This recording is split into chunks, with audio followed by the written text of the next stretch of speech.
Welcome to Leo entertainment. కల్కి cinema. మరి ఈ సినిమా ఇవాళ కలెక్షన్ చూస్తుంటే మనకు ఆశ్చర్యం వేస్తూ ఉంటుంది.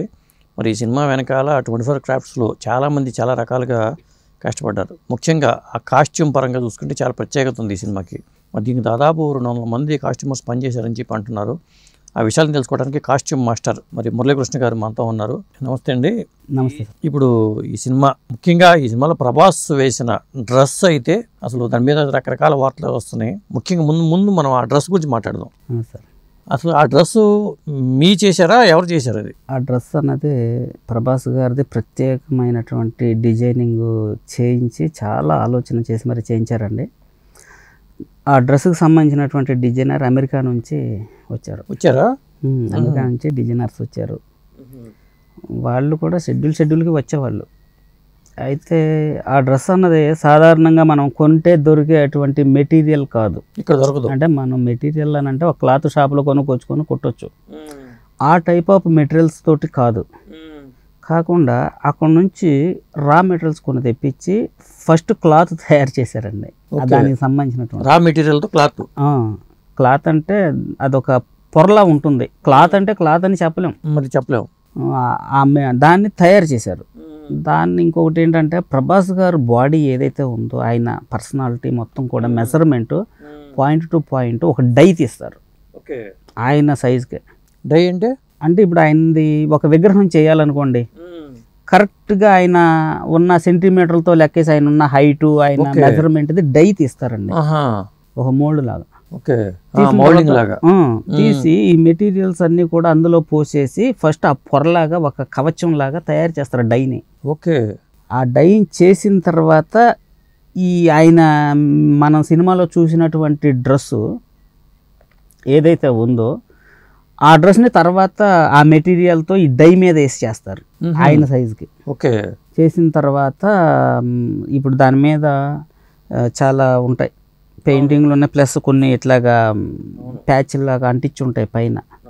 అవన్నీ కూడా మళ్ళీ చేసి ఆయన డ్రెస్ ఎలా వస్తే మనకి మూవీలో బాగుంటుందని ఆలోచన చేసి అది ఒక్క డ్రెస్ రెడీ చేయడానికి కొన్ని నెలల టైం పట్టింది. అది ఒకటి రెడీ అవ్వటానికి అది సెట్ అయ్యే వరకు చేస్తూనే ఉంటారు కాబట్టి మిస్ అయిపోయినాయి చాలా ఉంటాయి. అంటే ఒకటి చేసిన తర్వాత అది రాలేదనుకో మళ్ళీ చేయాలి కదా, వచ్చే వరకు చేయాలి. ఎంతమంది వచ్చారు అక్కడి నుంచి దీనికోసం? అంటే ఫస్ట్లో వచ్చింది అయితే 3-4 వచ్చారండి. తర్వాత అయితే ఒకటే డిజైనర్ ఒక ఆయన వచ్చి ఫాలో చేసేవాడు. అది డ్రెస్ సెట్ అయిపోయిన తర్వాత అలాగా ఆయన డ్రెస్ని రెడీ చేయడం జరిగిందండి. అంటే మీరు చేయలేకపోతారనే ఉద్దేశంతో వాళ్ళని తెప్పించారా, లేకపోతే ఏంటది? మనం చేయలేకపోతామంటే ఇప్పుడు మనం టైలరింగ్ అండి. ఇప్పుడు ఫస్ట్ అది క్లాత్కి సంబంధించింది కాదు, మిషన్ మీద మనం కుట్టే నార్మల్ మిషన్ మీద కుట్టే డ్రెస్ కూడా కాదు. అది కాదు. ఫస్ట్ ఆఫ్ ఆ మెటీరియల్ అన్నది క్లాత్ కాదు. మరి అది మేము బాడీని డై చేసి చేయగలిగినటువంటిది మనం చేయలేము. అది డిజైనర్స్ ద్వారానే అమెరికా వాళ్ళ ద్వారా అయింది. దాన్ని ఇంకొకటి ఏంటంటే ఆ డ్రెస్ని తయారు చేసేటప్పుడు దాని మీద చేసేటువంటి డెకరేషన్ వర్కుల్లో మళ్ళీ మేము పాల్గొంటాం. అదే బటన్స్ ఉన్నాయి కొన్ని కాళ్ళ దగ్గర, అవన్నీ మళ్ళీ అవి చేస్తాం మేము. మళ్ళీ క్లాత్కి సంబంధించి ఏమన్నా ఆయన వేసుకున్న ప్యాంటు అది ఉంది, అవన్నీ మళ్ళీ మేము కుడతాం. కవచంలో ఉన్న బాడీ సూట్ ఏదైతే ఉందో అది నార్మల్ మెషిన్ మీద రన్ అయ్యే మెటీరియల్, సూది దిగి కుట్టే మెటీరియల్ కాదు అది. కాకపోతే మళ్ళీ దానికి వేసుకునేటప్పుడు కూడా జిప్పు అయి ఉంటాయి, మళ్ళీ ఆ జిప్పులు అవన్నీ మళ్ళీ మేము కుట్టినాయి. అది అంటే పూర్తిగా అందులో మాకు సంబంధం లేదని చెప్పలేము, పూర్తిగా అది మొత్తం మేమే చేసాము అని చెప్పలేము. అట్లా అంటే డిజైనర్స్ మేము కూడా సమిష్టిగా కలిసి పనిచేసేటువంటి ఇది. అంటే అది అడ్రస్ ఇలా ఉండాలని ఆలోచన డైరెక్టర్ గారిదా? డైరెక్టర్ గారిదండి. ఎందుకంటే ఇప్పుడు డైరెక్టర్ గారు ఆయనకి కథ రాసుకున్నప్పుడు ఆయన ప్రేక్షకులకు ఏం చూపించాలి అనుకుంటున్నప్పుడు ఆయనకు ఒక విజన్ ఉంటుంది. ఆ విజన్లో డ్రెస్ ఎలా బాగుంటుంది అనే విజన్ కూడా ఆయనకే వస్తుంది ఫస్ట్, అంతేగాని అది మాకు రాదు. ఒకవేళ క్యారెక్టర్ చెప్పినంత మాత్రాన ఎలా బాగుంటుంది ఏంటి అని మనం కూడా చెప్పలేం. ఆయన విజన్ ఏదైతే ఉంటుందో దాన్ని ఫస్ట్ డ్రాయింగ్ గీపిస్తారు. నాకు ఇలా రావాలి, నేను ఇలా చూపించాలి అని అన్నప్పుడు దాన్ని కొన్ని మీటింగుల ద్వారా డిసైడ్ చేసి నిపుణుల్ని సంప్రదించి చేయాల్సిన పరిస్థితి ఉంటుంది. ఎక్కడి నుంచి అయితే ఎట్లా చేస్తారో అనేది అదండి. అంటే దానికి ఉన్న ప్రత్యేకత ఏంటి? ఆ డ్రెస్ ఉన్న ప్రత్యేకత అదే ఎందుకు వాడాలి అంటే అదే ఎందుకు వాడాలి అని అంటే దానికి కరెక్ట్గా డిసైడ్ చేసి నేను చెప్పలేను. అయితే నేను కూడా ఊహించుకున్నది ఏంటి అని అంటే సినిమాలో ప్రభాస్ గారిది కర్ణుడి క్యారెక్టర్. అవును, కర్ణుడికి కవచకుండలాలు ఉంటాయి కదా. ఉంటాయి. కర్ణుడికి కవచకుండలాలు ఉన్నంత వరకు కర్ణుడిని ఎదిరించే ధీరుడు మహాభారతంలో లేడు. కృష్ణుడు కూడా ఎదిరించలేడు కర్ణుడిని. కవచకుండలాలు ఉంటే కర్ణుడు మహాభారతంలో ఎంత బలవంతుడు, ఎలాంటి యోధుడు అన్నదే ఆల్మోస్ట్ అందరికీ తెలుసు. ఓకే. అయితే ఆ క్యారెక్టర్ని ఒక వరల్డ్ స్థాయిలో all India pan world super star మన ప్రభాస్ గారు చేస్తున్నారు అన్నప్పుడు అంతటి ధీరుడు క్యారెక్టర్ ఈయన చేస్తున్నారు. అదే చేస్తున్నప్పుడు ఆ డ్రెస్ని ఆ కవచకుండలాలని దృష్టిలో పెట్టుకొని ఇది చాలా ఖర్చు కూడా చాలా ఎక్కువ పెట్టి మరి చాలా బాగా రెడీ చేయించారు. ఎంత ఖర్చు అంటే ఒక్క డ్రెస్సు రెడీ అవ్వడానికి గాను సుమారుగా 18 లక్షలు అయి ఉంటుంది. అంటే అది నేను అనుకున్నప్పుడు విన్నదే. కాదు ఆ ఒక డ్రెస్ రెడీ చేయడానికి ముందు ఒక 10 డ్రెస్సులు రెడీ చేసి పక్కన పెట్టినవి ఉంటాయి కదా. అప్పుడు ఎంత అవుతుంది అది? అది ఒక డ్రెస్కి ఇంతే అవుతుంది. కానీ అది మనకు ఆ లుక్, డైరెక్టర్ గారికి కావాల్సినటువంటి లుక్ వచ్చే వరకు మనం శాంపిల్ పీసులు ఎన్నో తయారు చేస్తాం. అప్పుడు చాలా చాలా మెటీరియల్స్ కూడా వేస్ట్ అవుతాయి. అంటే కొన్ని తయారు చేస్తాం, అది అనుకున్న లుక్ రాలేదన్న పక్కన పెట్టేస్తాం. మరి ఇప్పుడు ఖర్చు విషయంలో దాన్ని కౌంట్ చేయాలి కదండి. అదే ఓకే. అలాగే ఇప్పుడు ఆ డ్రెస్ గురించి చెప్పాలని అంటే వాళ్ళు అమెరికా నుంచి యుఎస్ నుంచి మెటీరియల్స్ తెచ్చినప్పుడు అనుకోకుండా ఒకసారి ఆ డిజైనర్స్ వెళ్ళిపోయిన తర్వాత ఆ డ్రెస్కి ఒక చిన్న ప్రాబ్లం వచ్చింది. ఏంటిది? దాన్ని గమ్ముతో అంటించాల్సిన పరిస్థితి వచ్చింది. ఇప్పుడు వాళ్ళు మాకు అప్ చెప్పిన తర్వాత దాన్ని మేము చేయగలం. ఆ గమ్ము ఎక్కడెక్కడ దొరకలేదు ఇండియాలో. తర్వాత ఇండియా మొత్తం సెర్చ్ చేశారు, ఎన్నో లక్షలు ఖర్చు పెట్టారు. అసలు ఎక్కడ దొరికినా పర్లేదు తీసుకురండి అని. గమ్ము దొరకలేదండి ఇండియాలో. ఫస్ట్ ఆ గమ్మే దొరకలా, లేదు సెర్చ్ చేస్తే. ఇంకా మళ్ళీ ఆ గమ్ము కోసం మళ్ళీ ఇంకేం చేసేది ఏమి లేక మళ్ళీ అమెరికాకి వాళ్ళు కాంటాక్ట్ చేసి వాళ్ళకి టికెట్స్ వేసి అక్కడ నుంచి రప్పించారు. ఒక చిన్న గమ్ము, అది ఎంత ఉండదండి బాటిల్, ఒక చిన్న ఒక 4 అంగుళాలు బాటిల్ ఉంటుంది అంతే. అది కూడా చాలా కాస్ట్.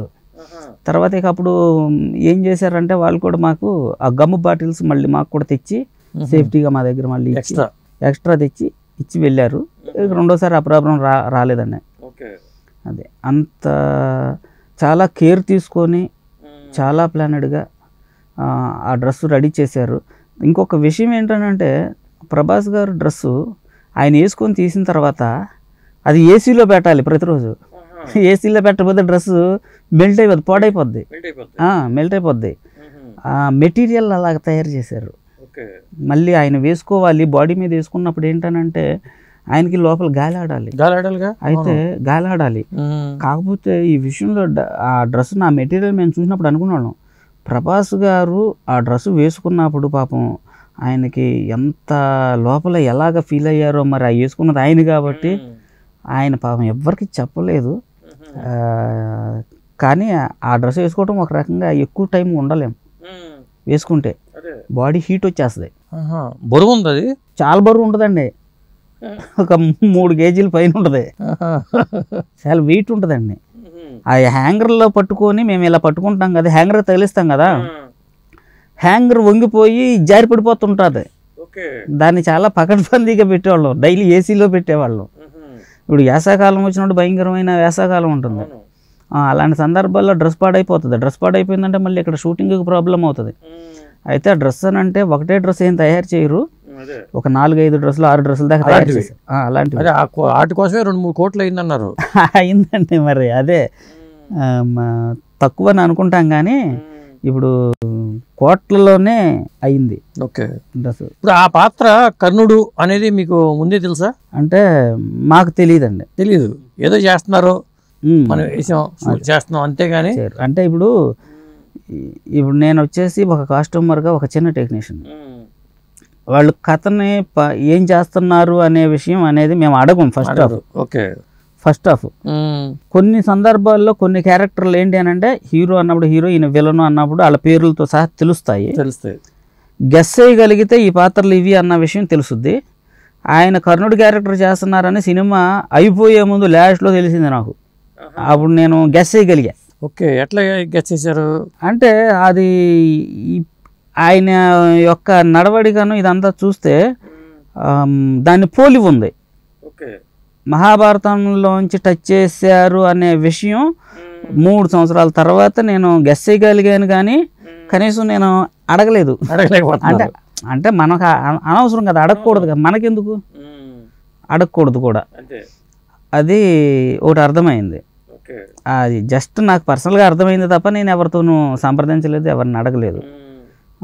మనకి ఎంతవరకు పనికి వెళ్ళింది. కాస్ట్యూమ్ చీఫ్ ఎవరండి దీనికి? అజయ్ గారు అని అశ్విని దత్ గారి కంపెనీలో వైజయంతి మూవీస్ ఆయన చేస్తారు. మహానటి దగ్గర నుంచి చేశారు.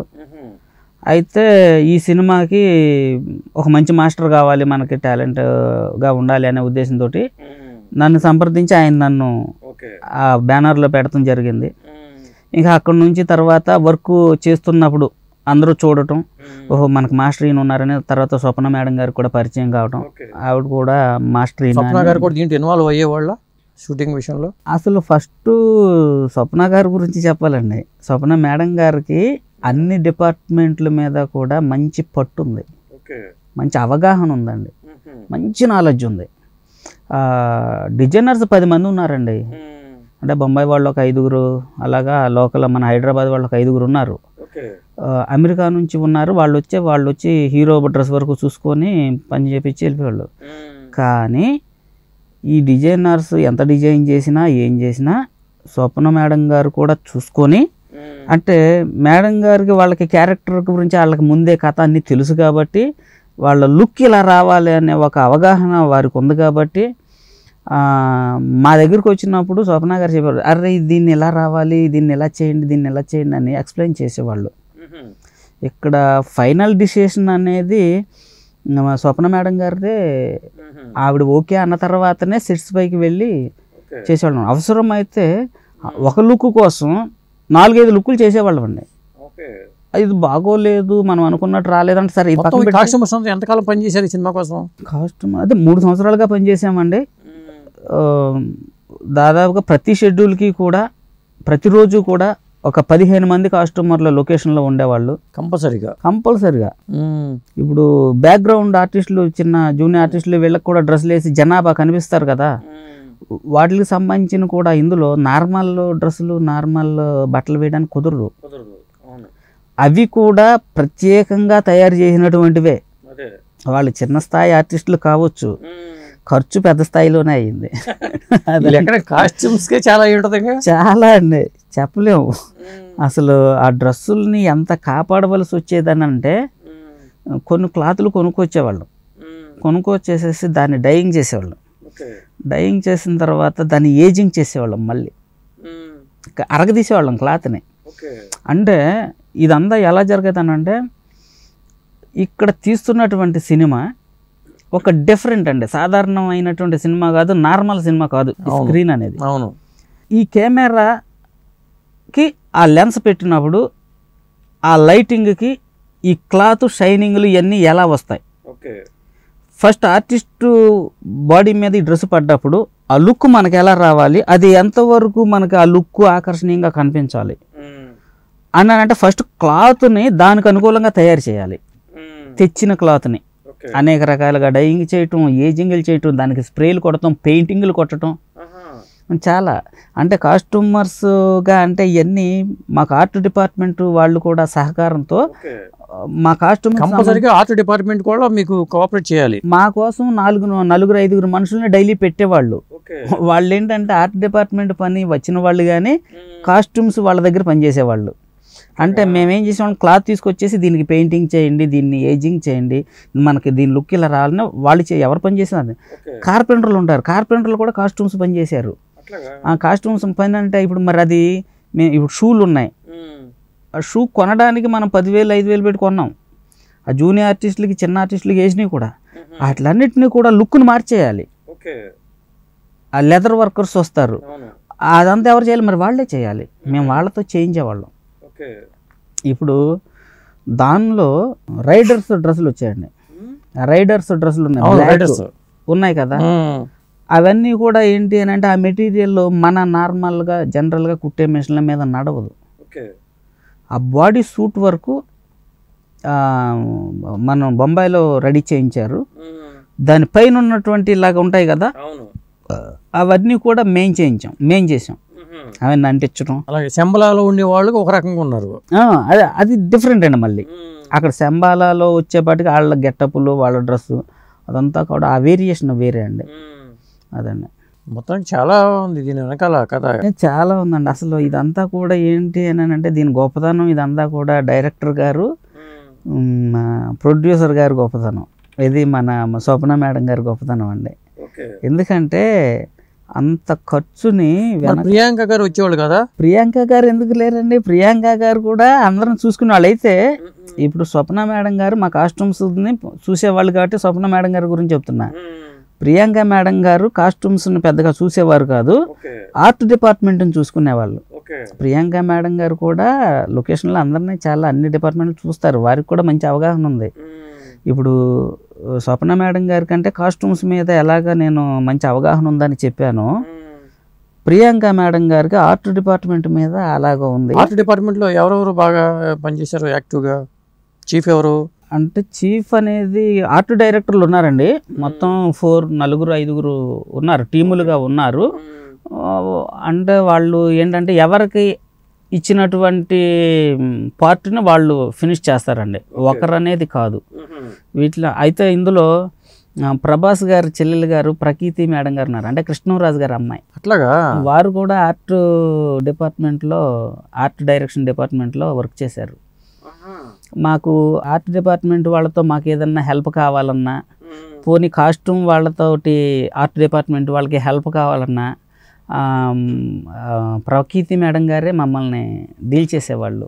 మాకు ఈ వర్క్ చేయండి అని. మాకు ఏదన్నా మాకు ఆర్ట్ వాళ్ళతో అవసరమైనా మేము ఆ మేడం గారిని అడిగితే వాళ్ళ అసిస్టెంట్లను పంపించేవాళ్ళు మా దగ్గరికి. అదండి. మరి దత్తు గారు ఏమైనా వచ్చేవాళ్ళ? ప్రతిరోజు వస్తారండి. మార్నింగ్ కానీ సాయంత్రం కానీ 2 times దత్తు గారు ప్రతిరోజు వచ్చేవారు. ఆయన కూడా దగ్గరుండి అన్ని చూసుకునేవాళ్ళు. మార్నింగ్ వచ్చినప్పుడు 3 hours 4 hours లొకేషన్లో ఉండేవాళ్ళు, సాయంత్రం మళ్ళీ వచ్చినప్పుడు 3 hours 4 hours ఉండేవాళ్ళు. అబ్జర్వ్ చేస్తూ ఉండేవాళ్ళు మొత్తం. ఎందుకంటే ఆయన సినిమా ఎలా రావాలి ఎలా వస్తుందంటే ఆయనకి ఉన్న అవగాహన నాకు తెలిసి ఇప్పుడు ఎవరికి ఉండదు కూడా. ఎందుకంటే ఆయన చాలా 50 సంవత్సరాలు కెరియర్ని ఆయన చిన్న వయసు నుంచి సినిమాలు చేశారు. మహానుభావుడు ఎన్టీ రామారావు గారితోనే ఆయన దగ్గరే చాలా ఈయన నేర్చుకుని ఉంటారు. ఎన్టీ రామారావు గారి దగ్గర ఎలాగ మనం ముందుకు తీసుకెళ్లాలనే అంశాలు నేర్చుకుని ఉంటారు. ఈ సినిమా నిర్మాణం పట్ల మాత్రం దత్తు గారిని మించిన వాళ్ళు లేరు అనేది నా అభిప్రాయం. ఎందుకంటే నేను ఇండస్ట్రీకి వచ్చిన కొత్తలో మా వంశోద్ధారకుడు ఏదో ఒక సినిమా ఉందండి బాలకృష్ణ గారిది. ఆ సినిమాకి నేను అసిస్టెంట్గా పనిచేశాను. ఇదే బ్యానర్లో అండి. అది ఆ తర్వాత మళ్ళీ తారకరత్న గారు యాక్ట్ చేసినటువంటి 1వ నెంబర్ కుర్రాడు సినిమా ఇదే బ్యానర్లో నేను చేశాను. అప్పటికి ఇప్పటికి పరిస్థితులు మారినప్పటికీ కూడా దత్తు గారుని నేను అప్పుడు చూశాను. నిజానికి అసలు ఆయనకు కూడా తెలియదు నేను ఆ సినిమాలు చేశానని, అంటే మర్చిపోయి ఉండొచ్చు. ఆ రోజుల్లోనే ఆయన 1వ నెంబర్ కుర్రాడికి ఎవరో డ్రెస్సులు రెడీ చేశారు హీరోయిన్కి, ఫారిన్ వెళ్ళాలి. ఆ డ్రెస్సులు అంత గొప్పగా లేవు, హీరో గారు డ్రెస్సులు పక్కన పెడితే. ఇక్కడ బొంబాయి నుంచి ఒక డిజైనర్ అప్పుడే వచ్చారు, హీరోకి తెచ్చింది ఆయనే.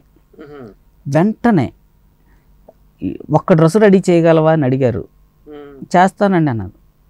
50,000 రూపాయలు చెక్కు నా కళ్ళ ముందు స్వయంగా నేను చూసినటువంటిది. ఆ రోజుల్లో 50,000 రూపాయలు ఒక్క డ్రెస్సు కోసం అలాగ రాసి ఇస్తుంటే అలా చూశాను. 50,000 ఒక్క డ్రెస్కి ఇస్తున్నారా అని అంటే నా జీతం ఆ రోజుల్లో 200 రూపాయలండి. ఓకే. ఇప్పుడైతే ఒక డ్రెస్సు కోసం ఆయన 5 లక్షల పైనే ఇచ్చుంటారు, అంత వేసుకోవచ్చు. ఆ రోజుల్లో 50,000 అంటే. సేమ్ మా స్వప్న మేడం గారు కూడా ఖర్చు విషయంలో సేమ్. ఒక స్వప్న మేడం గారిని ఒక డైనమిక్ ప్రొడ్యూసర్ అని చెప్పుకోవాలి. ఆవిడ కూడా ఖర్చు దగ్గర ఎక్కడ కూడా ఆలోచించరు. ఫస్ట్ హాఫ్ కాంప్రమైజ్ కావరు. అసలు సమస్యలు వాళ్ళకి కావాల్సిన లుక్ స్క్రీన్ మీద చూపించాలి అని వాళ్ళు ఏదనుకున్నారో దానికోసం అసలు అంటే లుక్ విషయంలో మరి నాగశ్విన్ గారు ఏమన్నా ఇన్వాల్వ్ అయ్యేవాళ్ళ రైడర్స్ విషయంలో కానీ శంబల? ఆయన ఫస్ట్ చెప్తారు, డిస్కషన్లో చెప్తారు. చెప్పిన తర్వాత మా డిజైనర్స్కి వాళ్ళకి చెప్పిన తర్వాత మా దగ్గరికి క్లాత్ వస్తుంది, మేము రెడీ చేసిన తర్వాత తీసుకెళ్ళి చూపించినప్పుడు అప్పుడు ఆయన అనుకున్న లుక్ వచ్చిందా లేదా అనేది చూసుకొని ఏదన్నా మార్పు చేర్పులు ఉంటే దీన్ని ఇలాగ రావాలి అనేది మళ్ళీ చెప్తారు. అప్పుడే దాంట్లో ఏమైనా చేంజెస్ ఉంటే మెటీరియల్ కొనుగోలు చేయడం అనే బాధ్యత మీరు చూసుకుంటారా, వాళ్ళు తెచ్చి మీకు ఇస్తారా? డబ్బులు మీకు ఇస్తే మీరు వెళ్ళి తెచ్చుకుంటారా? అయితే ఇప్పుడు దీంట్లో పాత్ర మెయిన్ ఎవరిది అని అంటే, ఇప్పుడు నేను మాస్టర్గా చేశాను కదా, నేను లొకేషన్లో ఉండి కటింగ్ చేసి మా కుర్రోళ్ళందరితో కుట్టించాలి. నేను బయటికి వెళ్ళడం కుదరదు. ఇప్పుడు చీఫ్ అజయ్ గారు ఉన్నారు కదా, ఆయన కొనుక్కొస్తారు క్లాతులు. ఆయన వెళ్ళి కొనుక్కొస్తారు. కొన్ని క్లాతులు డిజైనర్స్ కూడా కొనుక్కొస్తారు. అంటే ఇక్కడ మిస్ జరుగుతుందేమో, ఇక్కడ వీళ్ళు కొనుక్కొస్తున్నారు, అక్కడ దీంట్లో వాళ్ళకి లావాదేవీలు డబ్బులు నొక్కేస్తారు అని భయాలు కూడా ఉంటాయి కదా కొంతమందికి. అది ఇండస్ట్రీలో ఉన్నటువంటి వార్త మీరు చెప్పింది నిజమే, కాకపోతే ఇక్కడ జరగదు అలాగా. ఎందుకంటే ఇప్పుడు ఇక్కడ ఈ కుర్రాన్ని నేను చూశాను, మా అజయ్ అనే వ్యక్తిని నేను డైరెక్ట్ చూశాను కదా, ఆయనకు కూడా కొద్దిగా నా అలవాట్లే ఉన్నాయి. అక్కడ షాపు వాడు బిల్లు ఏదైతే రాస్తాడో రూపాయి అనేది అదే రూపాయితో ఉంటుంది, కానీ ఒక 10 రూపాయలు కానీ కనీసం అట్లీస్ట్ పెట్రోల్ ఖర్చులు కూడా ఎక్స్ట్రా రాయడు అతను. అది స్వయంగా నేను చూశాను. అంటే బిల్లు రాయడానికి రాయమంటే రాసిచ్చేస్తారు, అంటే వెనకాల చేతులు మరి అమౌంట్ కూడా ఉంటాయి కదా. 100% ఉంటాయండి, ఉంటాయి. కాదు ఇక్కడ అలాంటిది జరగలేదు. కుర్రాడు అలా చేయడని అంటారు, చేయడు. ఎందుకంటే అంత నమ్మకంగా కంపెనీలో చేస్తున్నాడు కాబట్టి ఇంత పెద్ద సినిమాని అతను చేయగలడో పర్ఫెక్ట్గా, నిజాయితీపరుడు అనే ఉద్దేశంతో అతని చేతిలో పెట్టారు. ఏది మేడం గారు కూడా, ఎందుకంటే అతనుకును మేడం గారికి వాళ్ళకి ఒక మంచి నమ్మకమైనటువంటి గొప్ప జర్నీ ఉంది కాబట్టి ఒక మనిషి మీద నమ్మకం ఎప్పుడైతే కలుగుతుందో ఇంకా ఆ తర్వాత ఇటువంటి మీరు అడిగినటువంటి చిన్న చిన్న ఇవి రావండి. ఒకవేళ అలాంటివి చేస్తే, ఇప్పుడు మీరు సాధారణంగా ఫోటోలు కెమెరా ఉంటాయి, మీ ఫోన్లు ఉంటాయి, ఫోటోలు తీసి ఎవరికి షేర్ చేసుకోవడం చేస్తారు కదా, మరి ఆ అవకాశం కూడా ఉందిగా. ఏం చేసేవాళ్ళు దానికి జాగ్రత్తలు, బయటికి లీక్ కాకుండా? లీక్ అంటే ఇప్పుడు నా ఫోన్లో ఉంటాయి కొన్ని, ఇప్పుడు షేర్ చేస్తాను అని నా మీద నమ్మకం లేకపోతే ఫస్ట్ నాకు ఫోన్ ఎలా ఉండదు. ఇప్పుడు అట్లాగే మాకు అసిస్టెంట్లుగా చేస్తారు, 10 మంది 15 మంది ఉంటారు డైలీ, వాళ్ళందరి దగ్గర ఫోన్లు ఉండవు. మెయిన్ చీఫ్ టెక్నీషియన్స్ ఎవరైతే ఉన్నారో మెయిన్ ఇంపార్టెంట్ వాళ్ళకి మాత్రమే ఒక ఫోన్ ఎలా ఉంటుంది. మిగతా వాళ్ళందరి దగ్గర ఫోన్లు కలెక్ట్ చేసుకొని ప్యాకప్ అన్న తర్వాత ఇంటికి వెళ్ళేటప్పుడు ఇస్తారు. అది మీరు అన్నది 100% నిజం. ఎందుకంటే ఈ స్టిల్స్ కానీ ఈ లుక్లు కానీ బయటికి వెళ్ళిపోతే ఇబ్బందిగా, ఇప్పుడు సినిమాలో అంత ఆసక్తికరంగా కనపడవు. సినిమా చూసినప్పుడు నిజంగా అటువంటి సంఘటన రాలేదు అని అంటే ఎంత పకడ్బందీగా ఈ సినిమాని షూట్ చేశారు అనేది మీరు అర్థం చేసుకోవాలి. బయట వాళ్ళు కూడా ఎల్లో చేసేవాళ్ళు కదా లోపలికి. అసలు బారికేడ్లు పెట్టేసి బౌన్సర్స్ ఉంటారు, ఎవరు ఏంటి బారికేడ్లు పెడతారు, లోపలికి ఒక చిన్న వెహికల్ రాదు, బయట నుంచి ఒక మనిషి పైకి రారు. ఇప్పుడు జనరల్గా వేరే సినిమాలకి అయితే ఇప్పుడు నాకు తెలిసినటువంటి ఎవరన్నా ఫ్రెండ్ కానీ ఎవరన్నా మిత్రుడు ఎవరన్నా వస్తాను అని అంటే సరదాగా తీసుకెళ్ళేవాళ్ళం.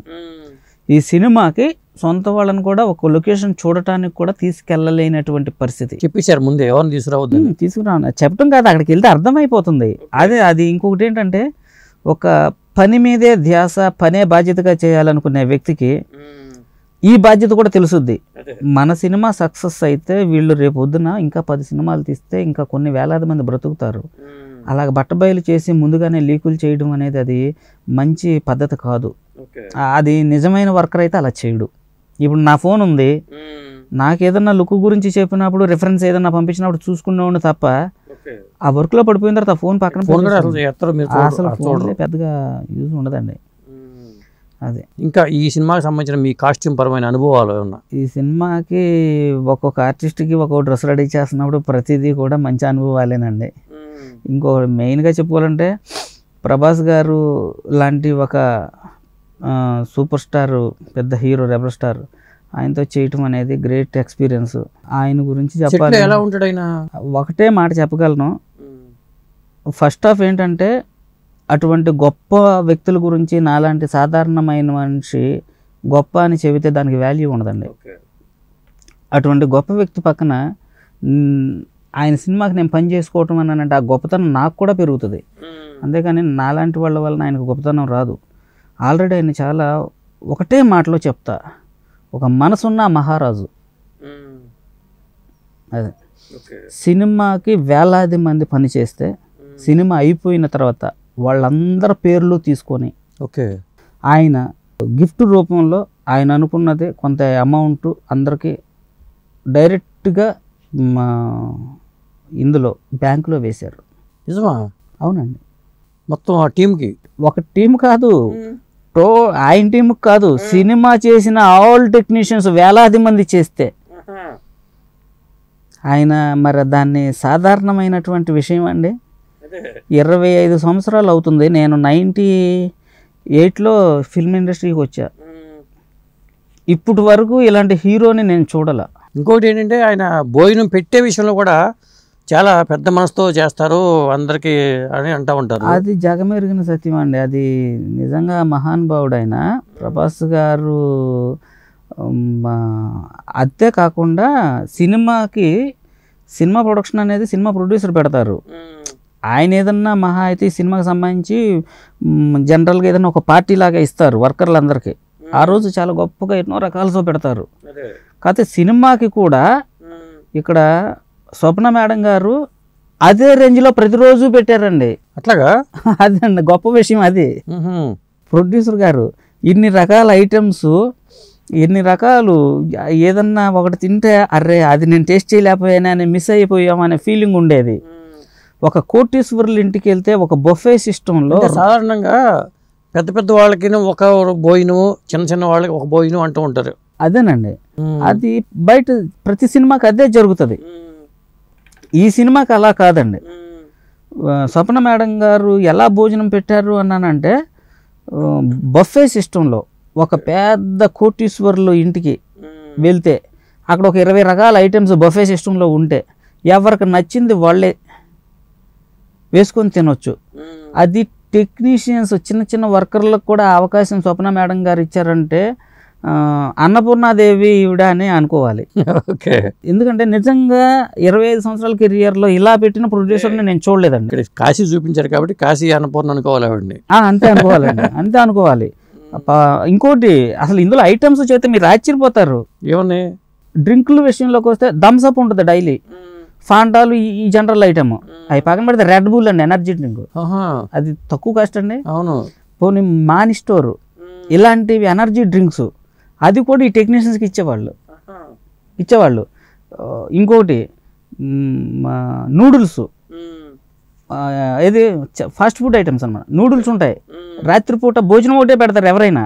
నూడిల్స్ ఉంటాయి, ఇది మంచూరియా ఉంటుంది, ఇంకా ఇడ్లీ ఉంటుంది, బోండా ఉంటుంది, దోశ ఉంటుంది. ఎవరికి నచ్చింది వాళ్ళు తినడమే. అసలు ఇదేంటి అనుకునేవాడిని. పోనీ అన్నం ఏమన్నా పెడుతున్నారా మామూలుగా అంటే ప్రతిరోజు మటన్ బిర్యానీ లేదా చికెన్ బిర్యానీ, మళ్ళీ ఫ్రైడ్ రైస్లు, మళ్ళీ ఇంకా chicken 65, chicken curry, chicken fry, ఈ పక్కన పెడితే షవర్మాలు. షవర్మా కూడా లొకేషన్లో పెట్టించేవాళ్ళు రాత్రిపూట. షవర్మా ఎవరికైనా షవర్మా కావాలంటే వెళ్ళి తెచ్చుకోవడమే. మళ్ళీ కబాబులు.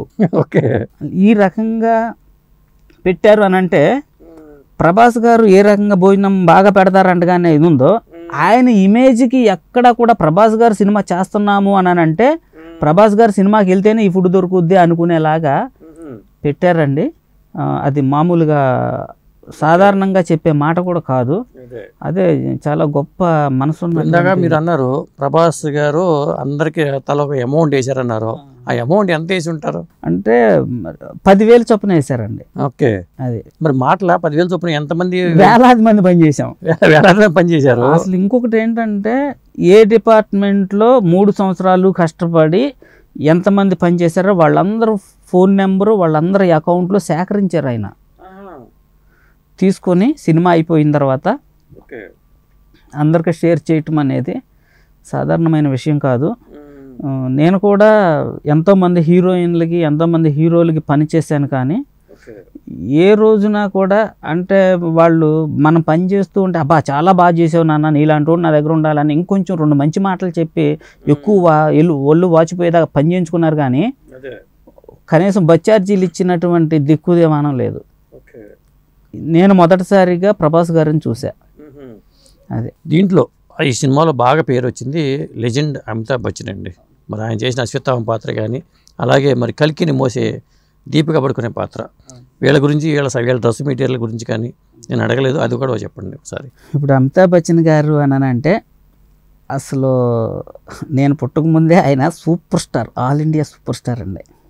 ఆయన్ని బిగ్ బాస్, బిగ్ బి అని కూడా అంటారు. అయితే నాకు ఒక డ్రీమ్ ఉండేది, అమితాబ్ బచ్చన్ గారిని చిన్నపిల్లడు అప్పుడు పెద్దవాళ్ళు చెప్పుకుంటుంటే వినేవాడిని. ఇండస్ట్రీకి వచ్చిన తర్వాత ఏదో ఒక రోజున ఆయనకి డ్రెస్ కుట్టే అవకాశం నాకు వస్తుందా లేదా అని ఎంతో ఫీలింగ్ ఉండేది. సరేలే ఆయనకి అవకాశం వస్తుందో అనుకునేవాడిని, రాదు వస్తుందో అనేది లేదు నమ్మకం. లక్కీగా ఈ సినిమాలో నాకు అవకాశం వచ్చింది. ఇప్పుడు మీరు మా కల్కి సెట్ని చూసినట్టయితే అందులో పెద్దది కట్అవుట్ లాగా ఉంది, ఒకటి 20 అడుగుల విగ్రహం ఉంది. ఆ డ్రెస్ కూడా అది నేనే కుట్టా. అట్లాగా దానికి ట్రేప్ చేసి ఆ విగ్రహం ఎందుకు పెట్టారు అక్కడ అసలు? అది దాంట్లో సినిమాలో భాగమేనా? అది 100% సినిమాలో భాగమేనండి. కాకపోతే నాలాంటి ఒక చిన్న మనిషి దాని గురించి, దాని యొక్క విశిష్టత గురించి చెబితే దానికి వాల్యూ ఉండదు. ఓకే, అది ఒక డైరెక్టర్ గారు చెప్పాలి. ఓకే, దాని గురించి లేదా ప్రొడ్యూసర్స్ చెప్పాలి. నాలాంటి చిన్న వాయిస్ ద్వారా వినిటే ప్రజలకు కూడా కిక్ ఉండదు. ఆ సినిమాలో కనిపించింది అయితే ఆ సినిమా అదంతా నేను చెప్పనండి. ఇప్పుడు మీకు సినిమా చూస్తుంటే 8 feet ఉంటాడు కదా, అది 20 feet విగ్రహం అండి. ఇప్పుడు ప్రభాస్ గారు సినిమాలో అమితాబ్ బచ్చన్ గారికి ఇక్కడ వరకే వస్తారు, నడుము వరకు వస్తారు.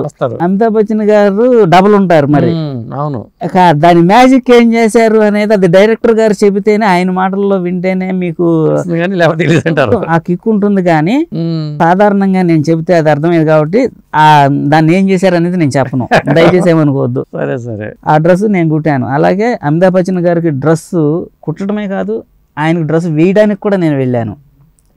ఆయన వేసుకునేటప్పుడు, ఆ పంచాయతీ తొడుక్కునేటప్పుడు, ఆ డ్రెస్ ఆయన ఇదంతా కూడా ఆయనకి బాడీకి ట్రేప్ చేసేటప్పుడు నేను వెళ్ళినప్పుడు నా ఆనందానికి హద్దులు లేవు. ఓకే, అది ఎందుకంటే మాట్లాడారా ఏమన్నా అంటే ఆయన హిందీ, నేనే తెలుగు, మాట్లాడటం ఏముంది. అయితే నాకు ఆయన పనికి సంబంధించింది చెప్పినప్పుడు మనం విని ఫాలో చేస్తామండి.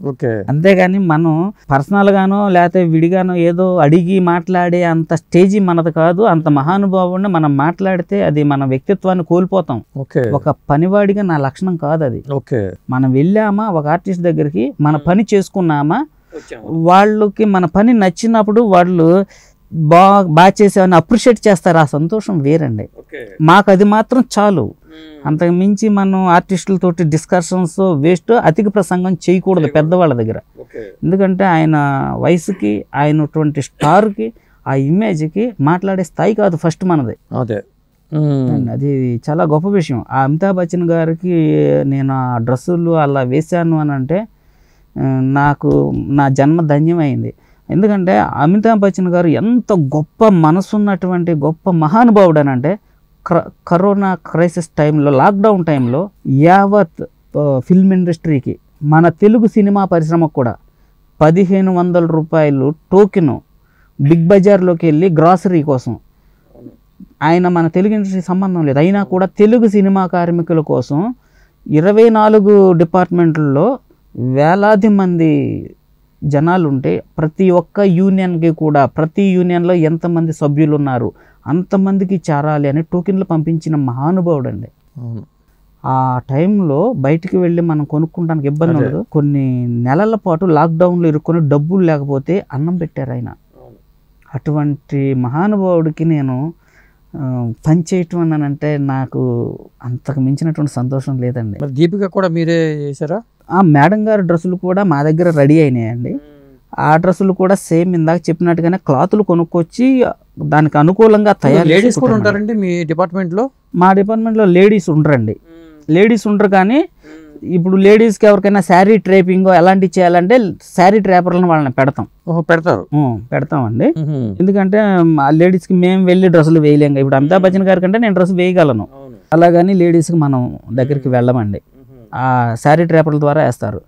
కాకపోతే మనం ఆ డ్రెస్సులు కుట్టినప్పుడు వాళ్ళు వేసుకున్న తర్వాత మనల్ని ఒకసారి ఈ డ్రెస్ కంఫర్ట్గా ఉందా లేదా అనేది చూపించడం కోసం, ఒకవేళ ఏమైనా ఆల్టరేషన్ ఉంటే చూపించడం కోసం ఒకసారి మనకు డ్రెస్ చెక్ చేసుకోవడం కోసం. మెటీరియల్ కాస్ట్లీ మెటీరియల్ వాడతారా లేకపోతే నార్మల్ మెటీరియల్ వాడతారా? మెయిన్ ఆర్టిస్టులు ఎవరికైనా సరే కాస్ట్లీ వాడతారండి. ఒక చీప్గా చిన్న స్థాయిలోకి వాడితే స్క్రీన్ మీద కోట్లాది మంది వరల్డ్ మొత్తం చూసే సినిమాలు ఇవి ఈ రోజున. ఒక ఆర్టిస్టు ఒక చీప్ క్వాలిటీ వేసుకుంటే ఆయన యొక్క క్యారెక్టర్ ప్రకారం ఒక్కసారి వేయాల్సి వస్తుంది, కానీ వేసుకుంటే ఆ ఇమేజ్ ఉండదు. అందుకే ప్రతిదీ బ్రాండెడ్స్ ఉంటాయి. అది నార్మల్ సినిమాలకైతే. ఈ సినిమాకైతే క్లాత్ కాస్ట్లీదే ఉంటుంది. అసలు ఆ కాస్ట్లీ తనాన్ని మేము చంపేస్తాం. ఏది ఏజింగ్లు చేసి దానికి పెయింటింగ్లు వేసి, ఇది గెటప్ల సినిమా కాబట్టి.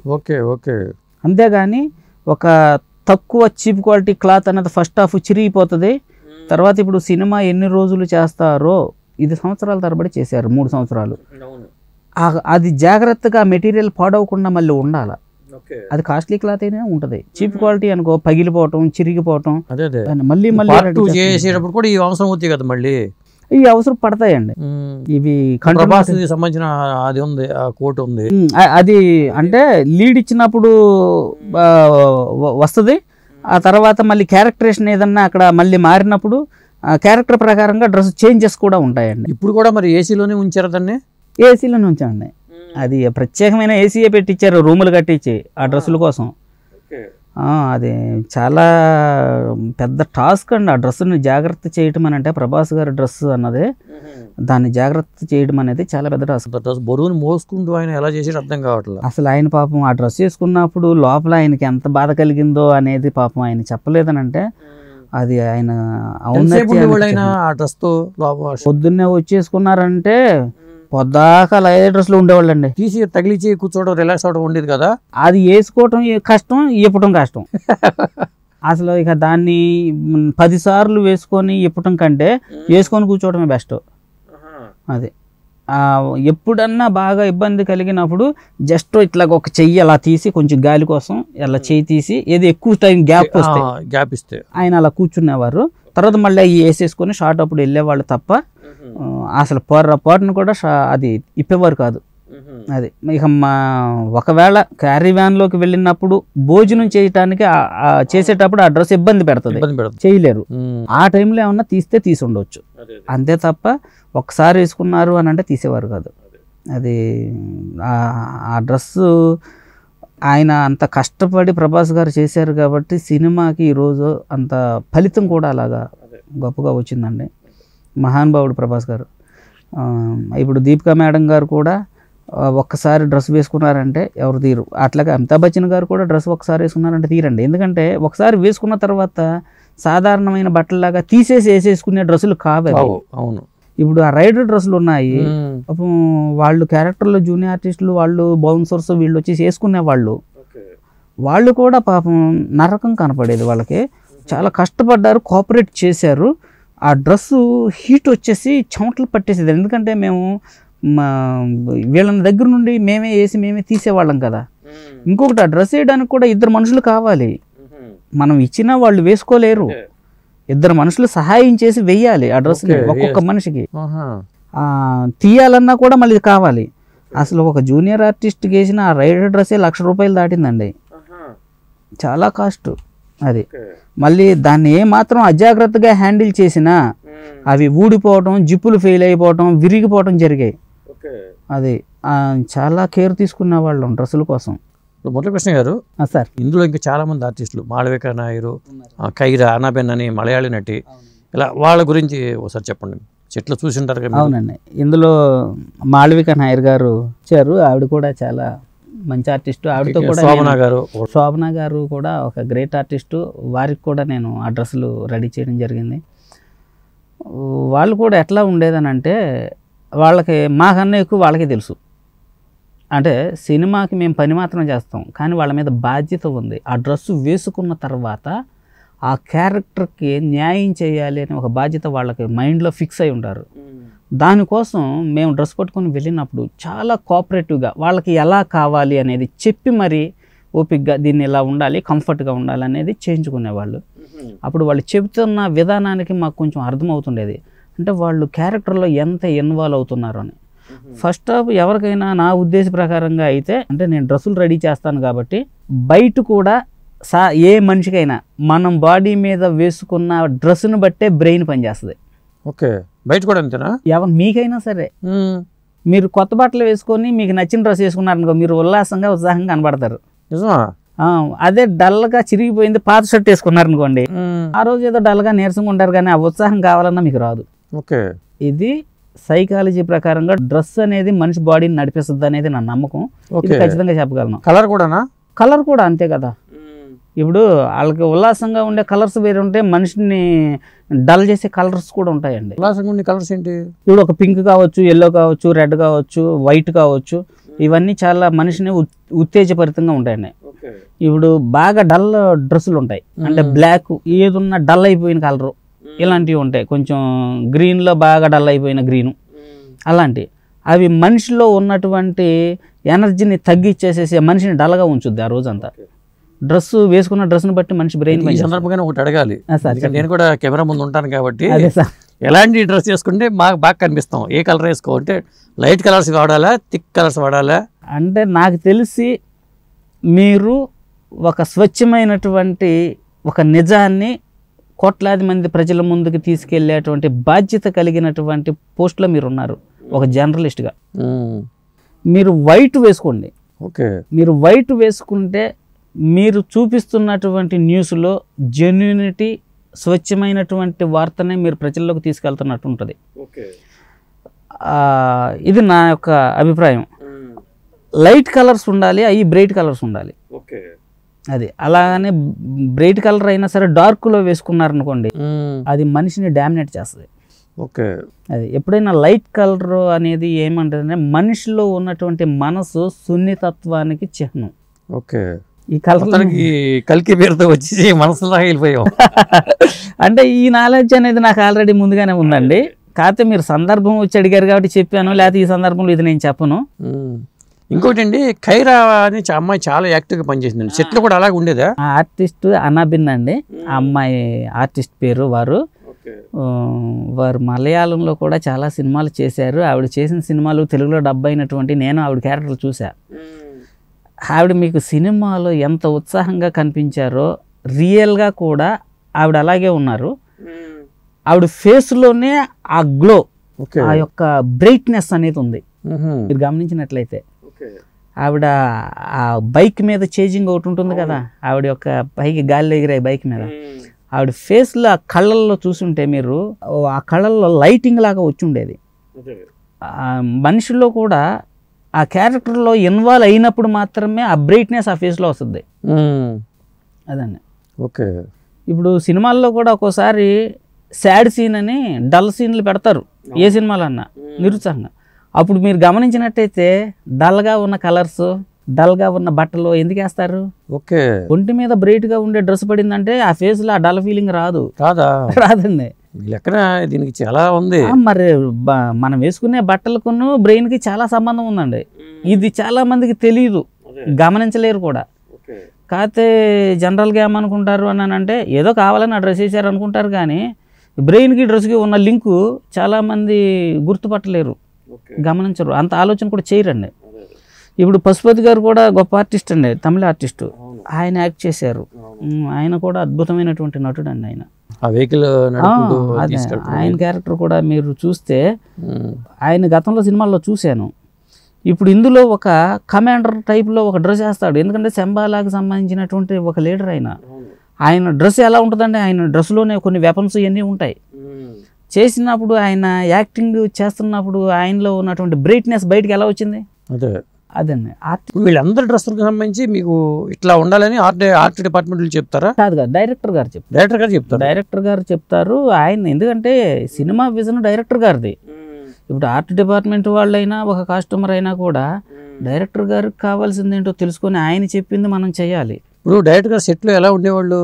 ఆయన చూస్తే చాలా మొన్న ఏమనిపించిందండి నాకు, నేను అక్కడ నుంచున్నాను కదా మొన్న కల్కి సెట్స్కి వెళ్ళినప్పుడు, బయట నేను మన ఫ్రెండ్ నుంచుంటే ఆయన చాలా స్పీడ్గా వచ్చేసాడు. ఇదేంటి ఇంత సాఫ్ట్గా ఉండి ఆయన ఇంత ఫాస్ట్గా వచ్చేసిండు అనుకున్నాను.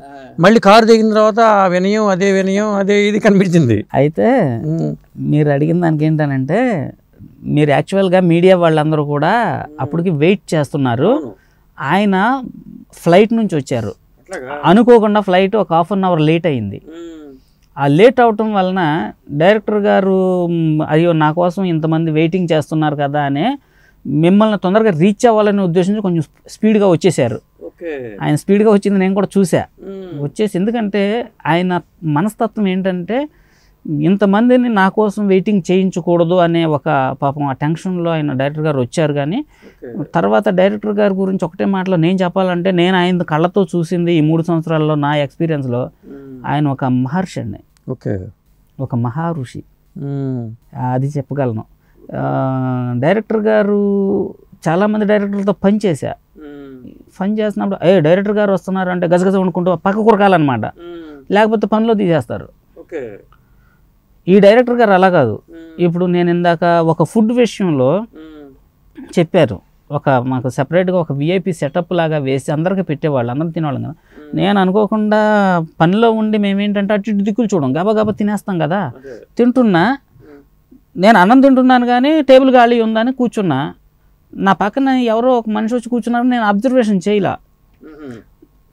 వేసుకున్న కర్రీ అయిపోయింది, నేను పెరిగేసుకోవాలి. ఆ పళ్ళ మీద పట్టుకుని తలలేసి చూస్తే ఎదురుగా డైరెక్టర్ గారు కూర్చొని తింటున్నారు. అప్పుడు మనసుకు అనిపించింది, అయ్యో నేను డైరెక్టర్ గారిని చూసుకోలేదేంటి అనిపించిన తర్వాత డైరెక్టర్ గారు నేను అది చూసినప్పుడు ఒక చిన్న స్మైల్, ఆయన సైగుతో ఇలా అన్నారు, కూర్చొని తినండి అని. అదే ఆయన గొప్ప న్యాచురల్గా ఉన్నటువంటి ఔన్నత్యానికి, ఆయనకు మనస్తత్వానికి చాలా గ్రేట్ పర్సన్ అండి. డైరెక్టర్ గారి గురించి చెప్పాలంటే ఏం చెప్పాలో కూడా నాకే తెలియట్లా. అంత గొప్ప డైరెక్టర్ గారు చేతి కింద నేను వాళ్ళు పనిచేశాను అని అంటే, అది కూడా ప్రభాస్ గారు, అమితాబ్ బచ్చన్ గారితో నేను కలిసి పనిచేస్తే ఏ రేంజ్లో నేను హ్యాపీగా ఫీల్ అయ్యానో, ఈయన కూడా అదే రేంజ్ కట్స్ ఉన్నటువంటి డైరెక్టర్ గారితో పనిచేయడం నాకు చాలా ఆనందంగా ఉందండి. ఫైనల్గా ఈ సినిమా నిర్మాత గురించి చెప్పాలంటే ఏం చెప్తారు? సినిమా నిర్మాత గురించి చెప్పాలి అంటే, ఒక daring and dashing dynamic producer గారు అశ్విని దత్ గారు అనేది జగమెరిగిన సత్యం. ఎన్టీ రామారావు గారు అంత మహానుభావుడు, ఆయన అక్కడ డిసైడ్ చేశారు ఆ రోజుల్లోనే. సేమ్ అదే కట్స్, అదే డేరు, అదే డైనమిక్ ప్రొడ్యూసర్ స్వప్న గారని నేను అనుకుంటాను. ఎందుకంటే మెయింటెనెన్స్ అంతా ఆవిడే ఎక్కువ చూసుకుంటారు. ఎందుకంటే చాలామందిని ఎన్నోసార్లు నేను బయట సినిమాలు చేసినప్పుడు ఖర్చు ఎంత అవుతుంది అని ఒక ప్రశ్న, కొంచెం తగ్గించి చేయండి అని ఒక ప్రశ్న, ఇంకా తగ్గదా అనేది ఒక ప్రశ్న. పొద్దున్నే డబ్బులు అడిగితే రేపు పొద్దున్నే చేయాల్సిన డ్రెస్కి నైట్ 11ంటికి డబ్బులు ఇస్తారు. ఆలోచించేసి ఈ డబ్బులు ఎత్తుంటే నైట్ 11ంటికి ఏ షాపులు ఉంటాయి, ఏం చేయాలో అర్థం కాని పరిస్థితులు. మేమే కొంత షాపులు వాళ్ళకి పరిచయం అయ్యి ఉంటాం కాబట్టి రాత్రిపూట షాపులు ఓపెన్ చేయించి డబ్బులు ఇప్పుడు ఇచ్చారు బాబు కొంచెం ఓపెన్ చేయని అలా పట్టుకెళ్ళిన సందర్భాలు ఉన్నాయి బయట సినిమాలకి. అదే ఈ బ్యానర్లో ఖర్చు ఎంత అనేది క్వశ్చన్ లేదు, మనకు కావాలా అడిగినంత పట్టుకెళ్ళడమే, అంతేగాని అంత ఎందుకు అవుతుందని క్వశ్చన్ లేదు. అది చేసేయాలి, అది కావాలా చేసేయండి అంతే, అసలు డిసైడ్. అంతేగాని దాని ఖర్చు చూసి ఆలోచించండి, తగ్గించి చేయండి, అవసరమైతే 4 వర్కర్లను తక్కువ పెట్టండి. అవన్నీ కూడా ఏంటంటే సినిమా మీద ఎఫెక్ట్ పడతాయి. 10 మంది చేసే పనిని 4 పెడతారు కొంతమంది. దానివల్ల ఏమవుతుంది, మీకు షూటింగ్ ఒక 2 గంటలు పెరిగింది, ఎన్ని కాల్ షీట్లు పెరిగినాయి, 2 కాల్ షీట్ల కోసం ఆలోచించారు. సినిమా యావత్ యూనిట్కి డబల్ కాల్ షీట్ ఇచ్చారు కదా. అలాగ జరుగుతుంది బయట. ఇక్కడ అటువంటి ప్రాబ్లం లేదండి. అసలు డబ్బులు విషయంలో కొరతే లేదు, అసలు ఖర్చు విషయంలో ఆలోచన నియంత్రణ అనేది లేదు. మన సినిమా గొప్పగా రావాలి, అది విజన్ అనేది స్క్రీన్ మీద జనాలు చూడాలి.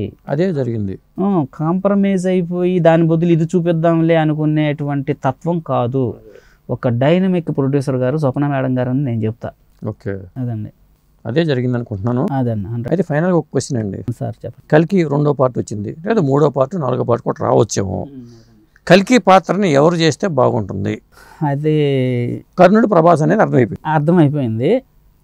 అంటే మనమైతే ఇప్పుడు నేను ఒక సాధారణమైన ప్రేక్షకుడిగా చెప్పాలి. ఇప్పుడు నేనైతే ఏదో నాకు నచ్చిన హీరో పేరు చెప్తా.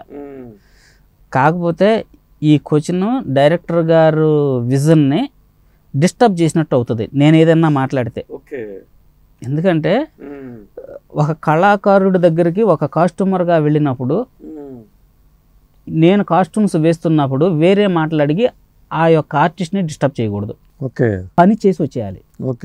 ఈ సినిమాకి నాకు అవకాశం ఇచ్చారు, ఇచ్చినప్పుడు నా బాధ్యతగా నా పని మాత్రమే నేను చేయాలి తప్ప నాకు సంబంధం లేని దాంట్లో నేను డిస్కషన్ చేసి వాళ్ళ మైండ్ని నేను డిస్టర్బ్ చేయకూడదు. నేను ఏంటంటే మేము కాస్ట్యూమర్ గానో ఇంట్లోనో నేను అడగట్లా, ఒక కామన్ ప్రేక్షకుడిగా కలికి పాత్ర ఎవరు చేస్తే బాగుంటుంది నేను అడిగేది. డైరెక్టర్ విజన్ని డిస్టర్బ్ చేయడం నా ఉద్దేశం కాదు. మీరు చాలా మాలాంటి ప్రేక్షకులే కాబట్టి అట్లా ప్రేక్షకులకు ఆలోచించుకుంటే, ఇప్పుడు ప్రభాస్ అనేది కర్ణుడి పాత్ర డిసైడ్ అయిపోయింది, అశ్వత్థామ అమితాబ్ డిసైడ్ అయిపోయింది. మరి కల్కి పాత్రనేమో కృష్ణుడిగా ఎవరినో చూపించారో కానీ కృష్ణుడు ఆ పాత్ర కాదని అర్థమవుతుంది. అందుకనే డార్క్లో పెట్టి చూపించారు కాబట్టి అది రివీల్ చేయలేదు. ఒకవేళ పార్ట్ 3నో పార్ట్ 4 5 వచ్చి ఉంటే ఇతనైతే కల్కి పాత్ర ఈ నటుడు అయితే బాగుంటుందని మీరు ఏమనుకుంటున్నారు? అయితే ప్రస్తుతానికి నా ఉద్దేశ ప్రకారంగా ప్రస్తుతం ఫేమ్లో ఉన్న ఏ హీరో కానీ ఏ ఆర్టిస్ట్ కానీ సరిపోరండి ఆ క్యారెక్టర్కి. ఒక ఆర్టిస్ట్ పరంగా ఒక లెజెండే వస్తారు తప్ప అలాగని ఏ కొత్త వాళ్ళనో లేకపోతే ఏ ఫేమ్ లేని వాళ్ళని అయితే పెట్టరు. ప్రస్తుతానికి ఆ ఊహ అనేది ఇంకా అందలేదు కాబట్టి ప్రస్తుతానికి ఆ సమాధానం నేనైతే చెప్పలేనండి. ఎందుకంటే ప్రస్తుతం రన్నింగ్ ఉన్నటువంటి స్టార్ హీరోలు ఉన్నారు, నాకైతే ఆ క్యారెక్టర్ వాళ్ళు ఎవరు నాకు నచ్చల, నేనైతే యాక్సెప్ట్ చేయలేను. అది పర్సనల్గా ఇది నా ఒపీనియన్. అంటే ఇప్పుడు సినిమాల్లో ఉన్నవాళ్ళు కాకుండా బయట నుంచి ఇంకో కొత్త పర్సన్ వస్తే, కొత్త పర్సన్ వచ్చినా ఎవరు వచ్చినా కూడా అది కల్కి పాత్ర అనేది సాధారణమైనటువంటిది కాదండి. ఎందుకంటే ఆ కల్కి క్యారెక్టర్ అనే దాని గురించి నాకు అవగాహన ఉంది. ఎందుకంటే నేను కూడా మహాభారతం భాగవతం ఇవన్నీ చదివాను. నేను పురాణాలు బాగా చదువుతా, ప్రతిరోజు అయ్యే వింటా. రామాయణం దగ్గర నుంచి అన్నీ కూడా వింటానమాట. ఆ కల్కి క్యారెక్టర్ ఈయన శ్రీ మహావిష్ణువు అవతారం అనేది దశావతారం చివరి అవతారం అండి. అది సాధారణమైనటువంటి పవర్ కాదు. అది ఇప్పటి వరకు ఆయన మన కృష్ణుడు కావచ్చు, రాముడు కావచ్చు, అయితే ఈ 2 క్యారెక్టర్లు కూడా చాలా సౌమ్యంగా ఉంటాయి. కృష్ణుడు క్యారెక్టర్ ఒక మాయాజాలం లాగా ఒక చాలా తెలివైనటువంటి క్యారెక్టర్ లా ఉంటుంది. రాముడు క్యారెక్టర్ వచ్చి సౌమ్యంగా ఉంటాడు. ఒక మనిషి అనేవాడు ఎలా ఉండాలంటే రాముని చూసి నేర్చుకోవాలి. అలాగే యుక్తిలో ఒక కృష్ణుడిని చూసి నేర్చుకోవాలి. కల్కి క్యారెక్టర్ అట్లా ఉండదండి, చాలా రౌద్రంగా ఉంటుంది, చాలా అందంగా ఉంటాడు. ఆయన దగదగా మెరిసిపోతూ ఉంటాడు. ఒక ఖడ్గం పట్టుకొని వైట్ గుర్రం మీద ఆయన చేస్తున్నటువంటి ఏదైతే అన్యాయాలు అక్రమాలు ఉన్నాయో అధర్మాన్ని అంతం చేసేటప్పుడు ఆయన గురించి వింటుంటే గూస్ బంప్స్ వస్తూ ఉంటాయి. అటువంటి క్యారెక్టర్ని డైరెక్టర్ గారు చూపించబోతున్నారు అని అంటే ఇది సాధారణమైనటువంటి మాటలతోటి ఎక్స్ప్లెయిన్ చేసే క్యారెక్టర్ కాదు. ఫస్ట్ దాని గురించి ఈ క్యారెక్టర్ ఏ ఆర్టిస్ట్ చేస్తే బాగుంటుంది అని ఊహించుకోవటం మాట్లాడుకోవటం అనేది వేస్ట్ అనేది నా అభిప్రాయం అండి. ఎందుకంటే దాని మీద నాకు తెలుసు కాబట్టి నేను చెప్పగలుగుతున్నా. చాలా అద్భుతంగా ఉంటుందండి ఈ సినిమాలో. ఇప్పుడు ఆ పాత్రని పెద్ద పాత్రతో వస్తుందని అనుకుంటున్నారా సినిమా పోనీ? ఇప్పుడు టైటిలే కల్కి కదండి, టైటిలే కల్కి అన్నప్పుడు ఆ కల్కి క్యారెక్టర్ వచ్చే ముందు అసలు దానికి రావటానికి ఎలా కష్టపడ్డాడు హీరో అంటే ఇందులో ప్రభాస్ని చూపించారు. మన కర్ణుడి క్యారెక్టర్లో అశ్వత్థామ ఆయన మహాభారతం నేను చదివాను కాబట్టి ఆయన అందులో కొన్ని పాపాలు చేస్తుంటే దానికి ప్రాయశ్చిత్తంగా ఇటు ఇలా మలుచుకొని డైరెక్టర్ గారు చేశారు తప్ప ఇది ఇప్పుడు ఇందులో ఉన్న ప్రభాస్ గారి క్యారెక్టర్ ఇప్పుడు చూస్తున్న అమితాబ్ బచ్చన్ క్యారెక్టర్ ఇది కల్పించుకొని డైరెక్టర్ గారు దీన్ని ఇలా మలిచారు. అంటే పురాణానికి లింక్ పెట్టి ఇలా మలిచారు. ఈ క్యారెక్టర్లు ఎంత హైలైట్ అవ్వబోతున్నాయి అనేది సెకండ్ పార్ట్లో రావచ్చండి. ఎందుకంటే ఈ క్యారెక్టర్లో చాలా ప్రభాస్ గారి క్యారెక్టర్ చాలా అద్భుతమైనటువంటి భయంకరమైన క్యారెక్టర్ ఉంటుంది. ఏది పార్ట్ 2లో ఉండొచ్చు అనేది నా నమ్మకం. అదే అంటే ఉంటుందని నేను చెప్పలేను, ఉండొచ్చు. ఎందుకంటే లేకపోతే అంత పెద్ద స్టారు అంత భారీ ఆయన పర్సనాలిటీ ఆయన విగ్రహాన్ని సింపుల్గా పెడితే ప్రభాస్ గారికి ఏముంటుందండి, చాలా గొప్పగా ఉంటుంది. అయితే కల్కి కన్నా ముందు ఈ క్యారెక్టర్ల మీద ఫోకస్ ఎక్కువ ఉంటుందండి. అది కల్కి భగవానుడు వచ్చిన తర్వాత ఎలా చూపిస్తారు అనేది అది డైరెక్టర్ గారి విజను. ఇప్పుడు మనం ఈ చిన్న డిస్టర్బ్ మాట్లాడుకున్న ఆయన ఆలోచన కూడా డిస్టర్బ్ అవ్వచ్చేమో ఒకవేళ ఈ ఇంటర్వ్యూ ఆయన చూస్తే. అది నాకు ఇష్టం లేదు, అందుకని కల్కి గారి గురించి నేను చెప్పలేనండి. అది కాకపోతే 100% ఏంటి అని అంటే, ఇప్పుడు కమల్ హాసన్ గారి గురించి మీరు అడిగారు. ఆయన సింపుల్గా ఇక్కడ ఆయన ఎంటర్ అయ్యాడు క్యారెక్టర్లోకి, కమల్ హాసన్ గారు అంతే, అది చూపించారు. ఎంటర్ అయిన తర్వాత ఆయన సినిమా మీద ఎలా తినేస్తారు, దాన్ని ఈ హీరో ఎలా ఫేస్ చేస్తాడు, ఈయన కాంప్లెక్స్కి ఎందుకు వెళ్ళారు, దీని మీద ఉండొచ్చండి. అదే ఇది డైరెక్టర్ గారు స్క్రిప్ట్లో ఉంటుంది తప్ప, నాకు తెలిసి బయట చర్చలు కూడా జరుగుతుంటాయి, చాలా డిబేట్లు చూస్తున్నా. ఎందుకంటే చాలామంది చెబుతున్నారు ఏంటి ఈ క్యారెక్టర్ అలా ఎందుకు చేశారు, అశ్వత్థామ ఇలా కాదు కదా, కర్ణుడు ఎలా కాదు కదా అంటున్నారు. కాదు అని ఎలా తెలుసు? మహాభారతం చదివారా? కర్ణుడు ఎక్కడ తక్కువ వాడు? అర్జునుడితోటి సరి సమానంగా తూలినవాడు. అర్జునుడు మహాయోధుడు అయినప్పటికీ కూడా కృష్ణుడు పక్కనే ఉంటాడు, అర్జునుడికి కృష్ణుడు ఎదురుగా ఉంటాడు, జెండాపై కపిరాజు ఉన్నాడు. అయినప్పటికీ కూడా ఆయన రథం 2 అడుగులు వెనక్కి వెళ్ళింది అని అంటే, ఇంకొకటి అదే కర్ణుడు కవచ కుండలాలు తీసి ఉండకపోతే అర్జునుడు చంపలేడు, మహాభారతమే చెప్పింది. కృష్ణుడే అర్జునుడు పక్కన లేకపోతే అర్జునుడు కర్ణుడిని చంపలేడు, మహాభారతం చెప్పింది. ఇంకొకటి కర్ణుడు చనిపోయే ముందు కూడా మహాభారతంలో ఆయన చనిపోయే గడియలు వస్తాయి, ఆ రథమే భూమిలో కుంగిపోతుంది. ఆ రథాన్ని కర్ణుడు లేపుతూ ఉంటే, వ్యాస మహాభారతాన్ని చదివితే తెలిసిద్ది. ఇది లేపుతూ ఉన్నప్పుడు అర్జునుడు బాణం వేయకపోతే కృష్ణుడు చెబుతాడు, ఇప్పుడు నువ్వు చంపకపోతే నా చేత్తో నేను చంపాల్సిన పని వస్తుంది అర్జున, ఆ కర్ణుడు సాధారణమైన మనిషి కాదు. అక్కడే తెలిసిపోతుంది కదా. ఆ రథాన్ని లేపుతుంటే ఈ భూమి ఆ రథ చక్రాన్ని బలంగా పట్టుకుని వదిలిపెడతావు. అప్పుడు పక్కనే ఉన్న పర్వతమే ఇలాగ పెకలించేస్తుంటాడు కర్ణుడు. ఒక పెద్ద పర్వతం పైకి లేపుతా ఉంటుంది. ఈ సినిమాలో కూడా చక్రాన్ని ఇలా పట్టుకుని లేపుతాడు, దానికి ఏదో లింక్ పెట్టినట్టు అనిపిస్తుంది. లింక్ అంటే ఆ సినిమా గురించి కూడా నేను చెప్తానండి. ఇప్పుడు కర్ణుడు అంత గొప్ప క్యారెక్టర్ అన్నప్పుడు, అందుకోసం కర్ణుడు పడిపోయి ఉన్నప్పుడు, రథచక్రాన్ని మోస్తూ ఉన్నప్పుడు, ఇంకొకటి ఇవన్నీ ఉన్న కర్ణుడు ఇంకొకటి కూడా చేస్తాడు. ఒక చేత్తో బాణం ధనుసు పట్టుకొని, నోటితో బాణం పట్టుకొని వదిలి అర్జునుడితో యుద్ధం చేస్తాడండి, ఒక చేత్తో రథచక్రాన్ని లేపుతూ. అంటే కర్ణుడు ఎంత గొప్ప వీరుడండి. అంటే కర్ణుడిని వీరుడు అనడానికి కాదు అనడానికి అవకాశమే లేదు. అందుకనే ప్రభాస్ గారు లాంటి గొప్ప నటుడిని కర్ణుడిగా డైరెక్టర్ గారు ఊరినే ఎందుకు చూపిస్తారు? అంత ఆయనకి తెలియకుండా ఎందుకు ఉంటుంది? మహాభారతం ఆయన చదవలేదా, లేకపోతే ఆయనకి తెలియదా? ఇంత ఈజీగా చెప్పుకునే క్యారెక్టర్ కాదు. ఇంకొకటి ఏంటనంటే, కర్ణుడు ఓడిపోతాడు అర్జునుడు ముందు అన్న విషయం సాక్షాత్తు ముందుగానే నిర్దేశించబడి, దైవపక్షం మొత్తం కూడా పాండవుల వైపు ఉండి సాక్షాత్తు శివుడే చెబుతాడు, కర్ణుడు పుడతాడు, కర్ణుడు దుర్యోధనుడు పక్షాన ఉంటాడు, ఉండి కర్ణుడు వలనే యుద్ధం జరుగుతుంది. కానీ అప్పుడు కురుక్షేత్ర యుద్ధం జరుగుతుందని ముందే నిర్దేశించబడింది. వాళ్ళు కారణ జన్ములు, అంతేగాని ఆయన ఎక్కువ ఈయన తక్కువ అని చెప్పకూడదు. ఇప్పుడు అశ్వత్థామ కూడా మంచి కారణ జన్ముడు అండి, చాలా మంచి కారణ జన్ముడు. కాకపోతే వీళ్ళని కొన్ని దుష్ట రాక్షస శక్తులు ఆవహిస్తాయి. ఆవహించి దుర్యోధనుడి పక్షాన ఉండేలాగా చేస్తే, దుర్యోధనుడు వీళ్ళ యొక్క బలాన్ని వీళ్ళ యొక్క వీరత్వాన్ని చూసుకొని విర్రవీగి చావుని తెచ్చుకుంటాడు. ఒకవేళ అదే జరగకపోతే కురుక్షేత్ర యుద్ధం జరగదు కదా.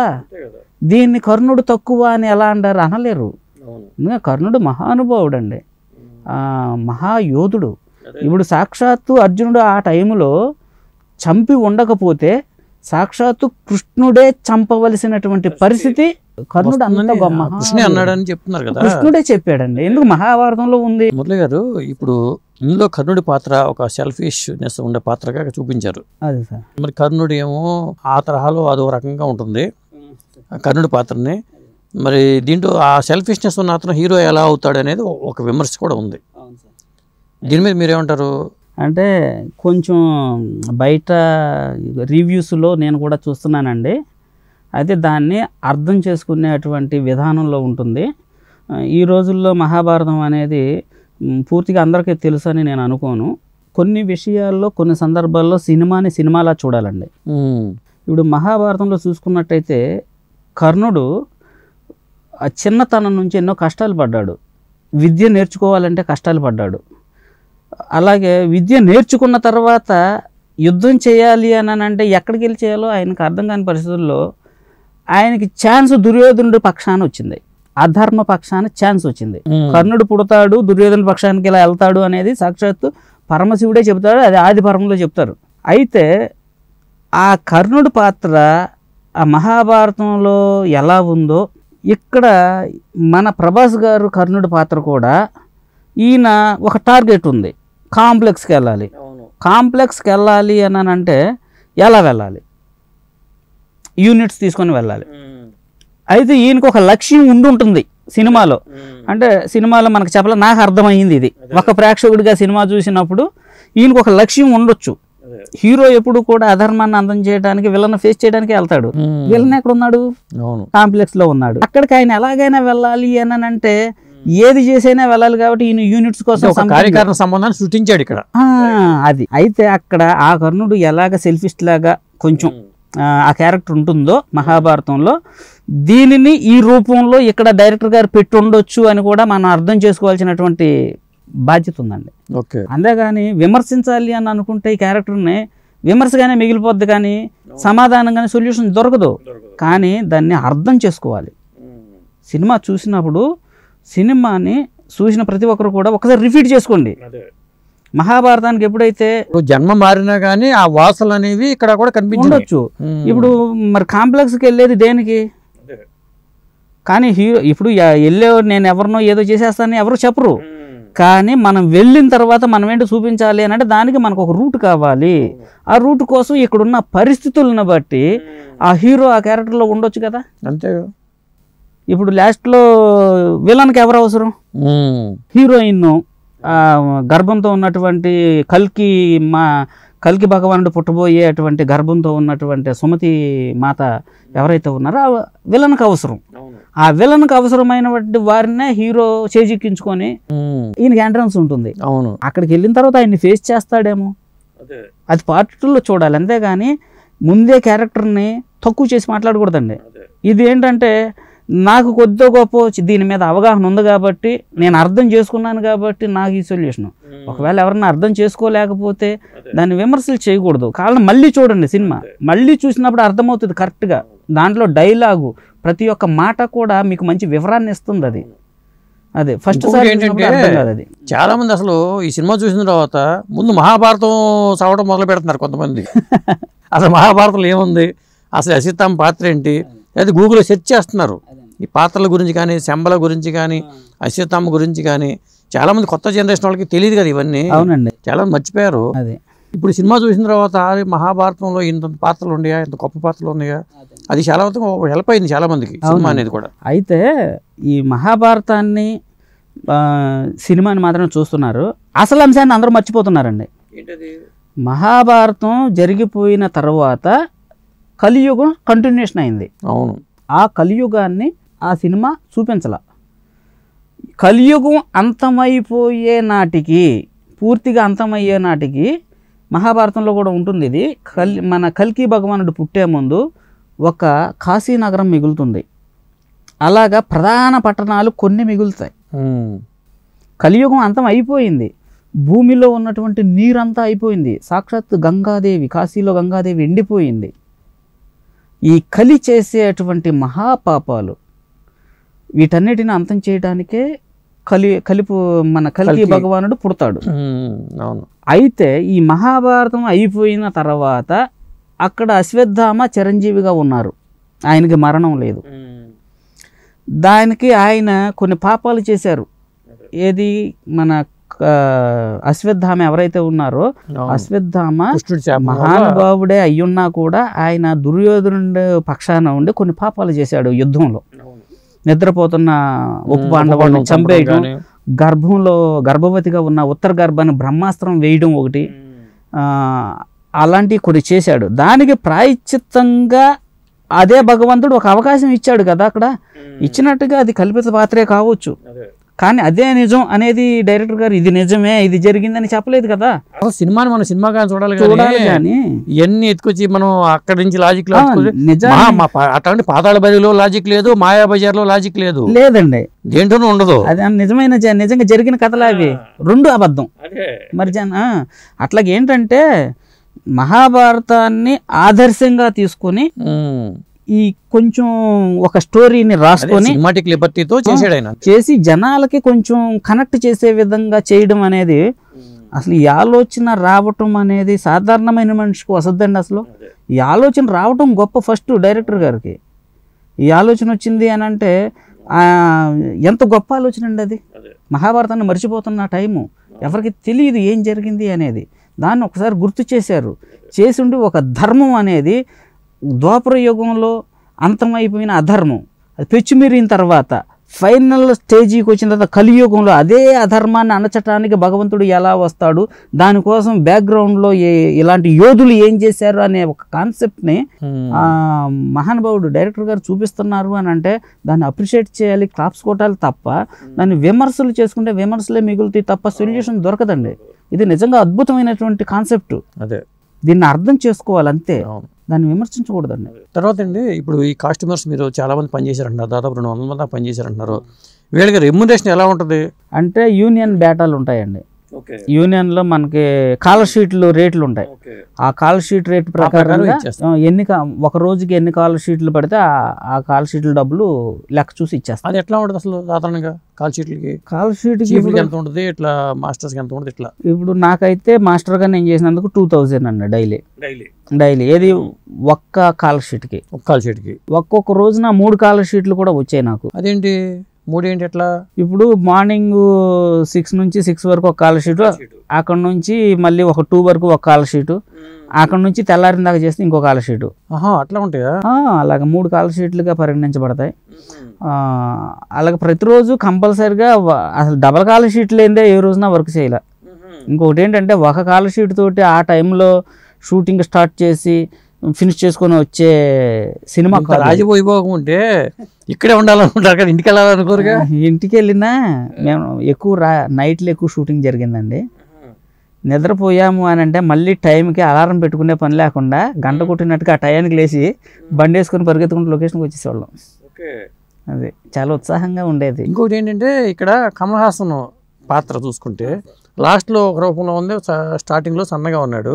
అంటే ఈ సన్నగా ఉన్న ఆయన కమల్ హాసన్ కాదేమనే డౌట్ వచ్చింది మాకు. అయితే మీరు డౌట్ పడతాం ఆశ్చర్యం కాదు, పని చేసిన నేనే పెద్ద డౌట్ పడ్డా. ఆ డౌట్ చెప్తా వినండి. కమల్ హాసన్ గారు డ్రెస్ వేసాము, ఆయన మేకప్ వేసుకున్నారు. అంటే కమల్ హాసన్ గారి సినిమాలు ఆయన తెలుగులో ఎప్పుడు నేను వచ్చాక ఆయన చేయలేదు కాబట్టి నేను ఫస్ట్ టైం ఆయన చూస్తున్నా. లొకేషన్కి ఆయన వస్తున్నారు సెట్లోకి. ఆయన ఎలా ఉన్నారు అని అంటే ఒక కెంపు రంగు డైమండ్ లాగా అందరి మధ్యన మెరిసిపోతున్నాడు. గెటప్లు వేయటంలో కమల్ హాసన్ గారిని మించినటువంటి వారు మన ఇండియా చరిత్రలో లేరు. ఆయన కెంపు రంగులో మంచి గులాబీ రంగులో ఒక డైమండ్లా మెరిసి ఆయన ఇలా వస్తుంటే నేను అలా చూస్తూ ఆ సెట్ దగ్గర అటు వెళ్ళట్లేదు అలా నుంచొని ఉండిపోయి నిర్ఘాంతపోయి చూస్తున్నాను. కరెంట్ షాక్ కొట్టినట్టుగా. దగ్గరికి వచ్చారు 10 feet గ్యాప్. ఇందాక అజయ్ అని చీఫ్ ఉన్నారని చెప్పాను కదా, ఆయన గబాలను పరిగెత్తుకొచ్చేసి ఏంటి అలా ఆగిపోయి అలాగే చూస్తున్నావు ఏంటి నువ్వు అనే విచిత్రంగా అడిగారు. కమల్ హాసన్ గారిని చూడంగానే నేనే ఇంత షాక్ తిని అలా నుంచుండిపోయానండి. ఇంకా మీరు ఆశ్చర్యపోవడానికి పెద్ద విశేషం కాదనమాట. ఆ షాక్ నుంచి బయటకు వచ్చిన తర్వాత గబాలను అలా పక్కకు వచ్చాను. ఆయన వెళ్ళారు. ఆయన సన్నగా కనిపించారు ఫస్ట్, ఇప్పుడు తర్వాత లావుగా కనిపించారు. ఆయన మేకప్ అలా వేసుకున్నారు, అసలు సన్నగా ఎలా కనపడ్డారు నాకు అర్థం కాలేదండి. సినిమా ఆయన ఏంటండి అసలు ఆ గెటప్ ఏంటి, పోనీ సన్నగా ఎలాగయ్యాడు నాకు తెలియట్లా. కమల్ హాసన్ గారు వస్తున్నారు చూస్తున్నా ఆయన సన్నగా ఉన్నారు, కమల్ హాసన్ గారు చూస్తున్నా ఆయన లాస్ట్లో లావుగా మామూలు నార్మల్ స్టేజ్లో కనిపించారు. ఇప్పటికి సినిమా చేసిన నాకే అర్థం కాల, ఇంకా నేనేం చెప్పగలుగుతానండి దీని గురించి. ఇది చాలా విచిత్రమైనటువంటి విషయం అనమాట. అంటే ఆ కమల్ హాసన్ గారు గొప్పతనం అది, గెటప్లు వేయడంలో కమల్ హాసన్ గారు గొప్పతనం అండి అది. కమల్ హాసన్ గారి పాత్ర దీంట్లో తక్కువ ఉంది, ఇంకా మిగతాది చాలా అయిపోయిందా రాబోయేది కూడా? అంటే ఇప్పుడు మొన్న డైరెక్టర్ గారు కూడా ఇంటర్వ్యూలో చెప్పారు. అవును, ఒక చిన్న పాత్ర కోసం ఒక చిన్నది ఊరినే ఒక షాట్లో చూపించడం కోసం అయితే అంత పెద్ద లెజెండ్ ఆర్టిస్ట్ని ఎవరు పెట్టుకోరండి. ఆయనది పార్ట్ 2లో చాలా హైలైట్ క్యారెక్టర్, లెంత్ క్యారెక్టర్ ఉంటుంది. అయితే అందులో ఈయన విలన్ క్యారెక్టర్ చేస్తున్నారు. ఇందులో ఆ విలన్ క్యారెక్టర్ ఎంత బలమైనది అయ్యుంటే కమల్ హాసన్ గారు లాంటి నటుడు ఒప్పుకుంటారు చెప్పండి? అది చాలా బలమైన క్యారెక్టర్ ఉంటుంది. అయితే ఆ క్యారెక్టర్లో డెప్త్లు అవన్నీ నేను చెప్పలేనులే, కానీ నేను కూడా ఒక సామాన్యమైన ప్రేక్షకుడుగానే మాట్లాడాలి. అది ఆ కథల గురించి అన్నీ నాకు తెలియదు. ఫస్ట్ ఆఫ్ చాలా మందికి అర్థం కాదులే, వాళ్ళు ఏదో చేస్తూ ఉంటారు, ఏం చేస్తున్నారు ఏంటి అర్థం కాదు. కమల్ హాసన్ గారు కూడా చెప్పారు ఆ పాత్ర ఏది, ఆయన ఇంటర్వ్యూలో ఒకసారి చెప్పారండి, ఈ పాత్ర ఒప్పుకోవడానికి కారణం అందులో ఎంతో గొప్ప క్యారెక్టర్ అది. అందుకోసం ఒక నటుడుగా ఇటువంటి క్యారెక్టర్ చేయటం బాధ్యతగా తీసుకొని చేయాలి, కానీ విలన్ హీరో అని సంబంధించి కూడా అక్కడ క్యారెక్టర్ని చూడాలి అని ఆయన చెప్పారండి. అలాగే అది చాలా గొప్ప క్యారెక్టర్ అండి ఆయన చేసేది. ఇప్పుడు కాస్ట్యూమర్స్కి ఇలాంటి సినిమాల్లో మీకు ఇంత 3 సంవత్సరాల పాటు ఉపాధి దొరికిందంటే ఇలాంటి పెద్ద సినిమాలు వస్తే అసలు బ్రహ్మాండంగా ఉంటుంది కదండి. మీకు అద్భుతంగా ఉంటుందండి, చాలా గొప్పగా ఉంటుంది ఇలాంటి పెద్ద సినిమాలు చేస్తే. ఇంకొకటి ఏంటంటే ఇటువంటి అరుదైనటువంటి సినిమాలు రెగ్యులర్గా తీరు, వీటిల్లో పని చేయటానికి అవకాశం రావడం అనేది మా అదృష్టం అండి. ఇటువంటి గెటప్లు ఇవన్నీ అరుదుగా వస్తాయండి. ఇప్పుడు నార్మల్ ప్యాంట్ షర్టు జాకెట్లు ఇలాంటివన్నీ సాధారణంగా ఎవరైనా కుడతారు, నేను కుడతాను, ఎన్నో సినిమాలు చేశాను. కానీ ఏ రోజున కూడా దాంట్లో అందరూ కుట్టారు, నేను కుట్టాను, అంతే కదా. ఇది ఇప్పుడు మొన్న థియేటర్లో నేను ఆ సినిమా చూస్తూ ఉంటే ఈ గెటప్లో నిజంగా మా చేతుల్లో రెడీ అయినాయని నాకు అనుమానంగా అనిపించి ఆశ్చర్యానికి గురయ్యాము. అది ఇంకొకటి ఏంటంటే చాలా అదృష్టం అంటే అదృష్టం. ఎందుకంటే నా చేతులతో రెడీ అయిన డ్రెస్సులు, నా చేతులతో ఆర్టిస్టులకి వేసిన డ్రెస్సులు ప్రపంచం అంతా చూసి శబాష్ అని చెప్పే సినిమా ఒక రేంజ్లో సూపర్ హిట్ అయిందండి. ఇప్పుడు తాజ్మహల్ రాళ్ళు ఎత్తిన కూలీలు ఎవరంటే ఉంటుంది శ్రీశ్రీ, అంతే కదా.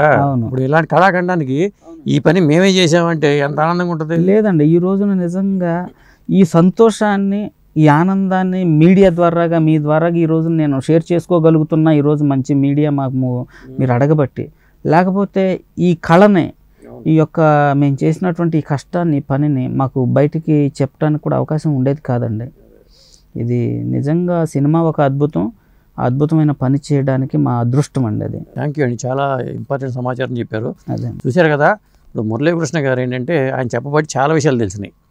అంటే ఒక సినిమా వెనకాల ఎంత కష్టం ఉంటుంది, కాస్ట్యూమర్స్ అనేవాళ్ళు ఎంత పని చేస్తారు, మరి వీళ్ళకి ఆ అనుభవాలు, ప్రభాస్ వేసిన డ్రెస్ కానీ లేకపోతే ఆ రైడర్స్ వేసిన డ్రెస్సులు కానీ ఇవంతా వీళ్ళే చేశారు. కాబట్టి నిజంగా చెప్పాలంటే ఇది ఒక మంచి ఇంటర్వ్యూ అనే ఫీల్ అవుతుంది నేను. థ్యాంక్ యూ అండి.